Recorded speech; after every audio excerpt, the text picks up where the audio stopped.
ಶಂಭು, ನನ್ ಮಾತು ಕೇಳು. ನಿನ್ ಕೋಪ ಇದ್ರೆ ನನ್ ಮೇಲೆ ತೀರಿಸ್ಕೋ, ಆ ತಾಯಿ ಮೇಲೆ ಬೇಡ. ನನ್ಗೆ ಯಾಕೋ ನಿನ್ ಮೇಲೆ ಕೋಪ?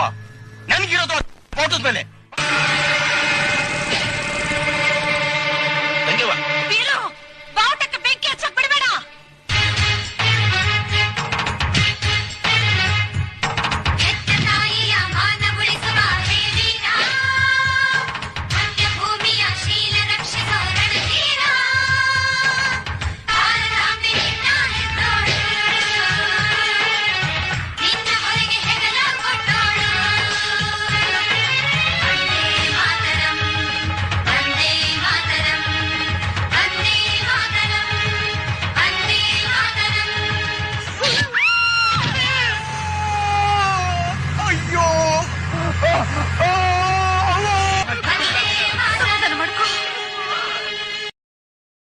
Download ShareChat.